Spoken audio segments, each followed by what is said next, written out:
Good morning, good afternoon, good evening, and welcome back to What Matters. Now, my trim is looking disastrous and horrendous and different every time you see it. Something I hope isn't too disastrous, but certainly not different to what you're used to, is my episodes of News Summaries, which I'm bringing you today. 7 brand new stories to dig your teeth into throughout the week. Now, just before we begin, I want to send a special shout out to my flatmate and friend Jazz, who's just set up her own homemade jewellery company called Jewellery by Jazz. Fantastic presents for family, friends, or just for yourself if you want them. And do go check it out. Links below. Great early entrepreneurial skills for her, and it's supporting her in her course and her fashion. So she doesn't know I'm doing this, but I know it would mean a lot for her. So do go check the link out below. So thank you very much for that. Now, let's start on Monday. The cladding crisis continues to dominate the lives of those living in high-rise accommodation in the UK. Still, 3 years after the Grenfell fire incident, which killed 72 people, the aim to reduce flammable cladding and eliminate it continues. The government has allocated 1.6 billion to remove and replace dangerous cladding. However, the real estimated figure is closer to 15 billion. Flat owners in one Cheshire development have had their insurance premiums rise from £34,000 in 2018 to £500,000 this year, and some are paying £2,000 for building insurance. It's horrific, it's disgusting to see people profiting almost off this cladding crisis, a time where we're being told to stay at home with the dangerous pandemic going on outside. To know that some people go to bed scared to live in a burning building that could go up in flames and become a burning building quite easily. It's quite a scary prospect. So for those who are being affected, I hope the money that is being put out does stretch your way and more funding is on the way, because it's a fundamental flaw in society at the moment at a time where we're being told to stay at home. Homes aren't safe. So just my thoughts are with those affected for that. Tuesday, changes in UK bee importing rules can mean that over 15 million bees are vulnerable to being burnt. And yes, I said burnt. A ridiculous post-Brexit plan means only queen bees can be imported, not whole colonies.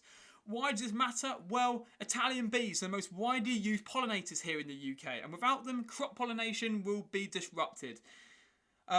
This and the increased use of bee pesticides means the future for our once rich biodiversity is looking pretty bleak.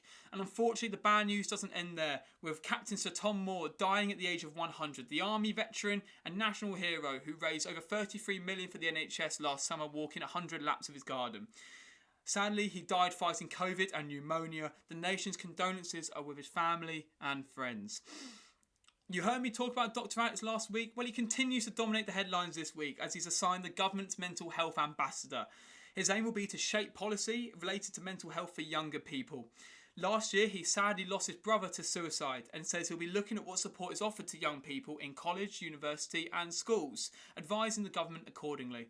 In an interview, he said, "Nothing will bring my brother back, but if I can make a positive impact that saves even one life, it'll be worth moving mountains for." And that just says so much about his heart and he wears his heart on his sleeve, and he's such a fine young man and such a gentleman. So really, fantastic work he's doing. His role's voluntary, and it comes after an Instagram post he posted a month ago asking to talk to the PM about the mental health for younger people. On Thursday, I truly believe, again, amongst the sort of negative stories of Monday and Tuesday, there is some positivity to dig out, and this is certainly one of them.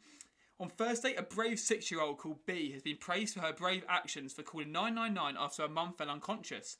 She was amazingly calm and well educated on stranger danger, not letting people into the house other than the emergency services. Luckily, the call handler was able to connect the dots and located the house. The ambulance service had awarded her the commendation certificate for her bravery. So fantastic work there, B, on saving your mother's life. On Friday, recording on the 10th of December, but only going viral on Friday, did the Handsworth Council meeting go viral, as I say, after Jackie Weaver from Cheshire illegally kicked out members of the council when hosting the Environmental Committee. She was only asked to be there to supervise the meeting, and a row swiftly broke out over who should be in charge. I've left a link to the Guardian's video below of it. It's absolutely hilarious, definitely worth watching. Put a smile on your face for sure. It did on mine, and it's just fantastic, classic sort of council bickering. So do go have a look at that. On Saturday, I know I try and stay away from COVID, but I've got some positive vaccine news for you all. As of today, 12 million people have had their first jab, with the government on track to hit their 15 million target by the 15th of Feb. With the bulk of the vaccines being produced and manufactured in the UK, there's growing confidence in the UK supply network. Now, this is an interesting point as well that I feel like we should all remember. that vaccine production is a biological process, so there's no guarantee on a yield from each batch. I found that particularly interesting and something that I just forgot about when we're coming to creating vaccines. So obviously that's where there'll be sort of discrepancies between the amount of vaccines available. But at the moment, the government is sort of doing well on this, and this could be Boris's sort of way back in after the government's continued criticism of handling this pandemic poorly. This could be the light at the end of the tunnel for the Conservative Party, who knows. With 17 million doses of the Moderna vaccine arriving from the US in Easter and further deliveries of the Pfizer vaccine arriving in Britain, the UK continues to lead the way in their vaccination programme. On Sunday, dozens of people are missing in northern India after a Himalayan glacier crashed into a dam, triggering a massive flood in the region. Officials warn more than 125 people have been displaced and been caught up in the incident. And there's two possible reasons why this has happened. Number one, massive blocks of ice broke off the glacier, sending a large amount of water downstream. Or secondly, a landslide may have blocked the outflow from the dam, causing the water level to rise and eventually peak the amount of water in the catchment area, therefore flooding the local area. So there's two possible reasons, but the ideas and the debate continues of why this has happened. And it's a story I'll be particularly interested in, as I have a love for sort of hydropolitics and global development. So that's one to be looking out for.